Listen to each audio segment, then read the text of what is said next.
Bienvenue sur notre plateforme d'enseignement, d'études bibliques, de motivation chrétienne et de partage d'expériences Rise in Christ, qui veut tout simplement dire s'élever en Christ, grandir en Christ, ressusciter en Christ. Alors, bienvenue à notre première capsule qui va nous plonger dans l'univers de l'évangile de Matthieu. Nous avions dit précédemment qu'il y a un seul évangile qui présente une personne, un message et qui porte une puissance. Mais les 4 évangiles ressemblent à 4 caméras qui ont filmé dans différents angles de vue la vie de Jésus, son ministère, son œuvre et son message. Et chaque caméra a un angle de vue à nous présenter sur la personne et l'œuvre de Jésus. Aujourd'hui, nous allons utiliser la caméra de l'évangile de Matthieu. Alors, je voudrais commencer par vous dire que le nom de Matthieu signifie don de Dieu, cadeau de Yahweh. En d'autres termes, il y a déjà là un message. L'évangile est un cadeau de Dieu. L'évangile est un don de Dieu aux hommes. Et Matthieu, pour la petite histoire, est un collecteur d'impôts qui va être transformé en apôtre et en disciple de Jésus. Cela nous révèle encore un deuxième message. Chaque rencontre avec la personne de Jésus transforme radicalement nos vies et fait de nous un cadeau de Dieu pour les hommes. L'évangile n'est pas une religion. Ce n'est pas une légende. C'est la connexion à une nouvelle vie par la rencontre avec le Seigneur Jésus-Christ. Alors, parlons rapidement de l'évangile de Matthieu. À qui s'adresse Matthieu? L'évangile de Matthieu s'adresse principalement au peuple juif.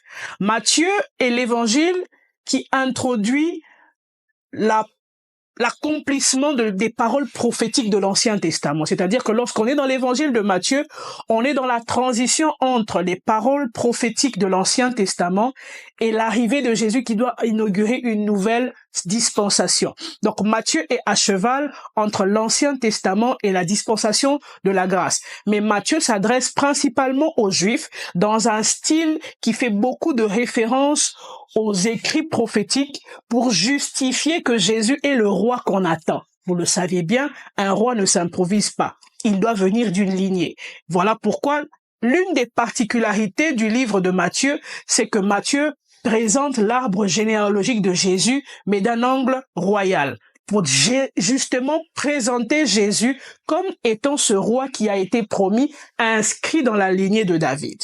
Ça, c'est l'une des particularités que l'on trouve dans l'évangile de Matthieu. Une autre particularité de l'évangile de Matthieu, c'est qu'il y a le sermon sur la montagne.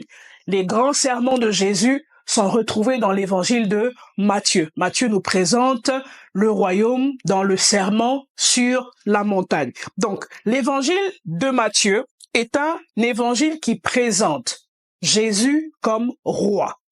La royauté de Jésus et son appartenance à la lignée prophétique et à la lignée royale qui justifie qu'il est le roi qui avait été promis d'après les prophéties. Le livre de Matthieu a un message clé, le royaume. Il est question du royaume, mais pas un royaume terrestre, parce qu'il y a un conflit à l'époque où Jésus arrive et les chrétiens ou les juifs de cette époque, pensent que le Messie qui viendra sera un roi terrestre qui va les délivrer de la puissance de l'oppresseur qui est en train d'occuper le territoire. Mais Matthieu vient présenter Jésus comme ce roi qui ne vient pas pour emmener un royaume terrestre, mais un royaume spirituel, dans lequel on entre par la bonne nouvelle de l'évangile, par la foi en celui qui est l'incarnation de ce royaume, c'est-à-dire Christ. Donc, le livre de Matthieu ou l'évangile de Matthieu est un évangile holistique qui nous présente Jésus dans sa dimension de roi qui est adressé au peuple juif. Voilà pourquoi il y a beaucoup de références à comme il est écrit dans les prophètes, parce que c'est le langage que les juifs pouvaient mieux comprendre. Et nous voyons comment Matthieu présente le royaume de Dieu, comment y accéder et comment vivre ce royaume alors qu'on est encore sur la terre. Alors, pour me résumer, la caméra de Matthieu présente aux Juifs un Jésus légitime qu'ils peuvent considérer comme roi, d'après les prophéties bibliques.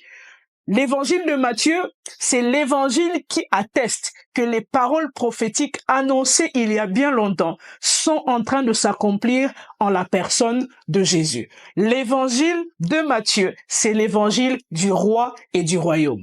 À toi qui nous as suivis dans ce numéro, je voudrais t'inviter à donner à Jésus cette place de roi, cette place de Seigneur, et d'accepter l'évangile comme étant cette porte qui te donne accès à la vie dans le royaume de Dieu. Sois béni et que la grâce repose sur toi. Bienvenue sur notre plateforme d'enseignement, d'études bibliques, de motivation chrétienne et de partage d'expériences Rise in Christ, qui veut tout simplement dire s'élever en Christ, grandir en Christ, ressusciter en Christ.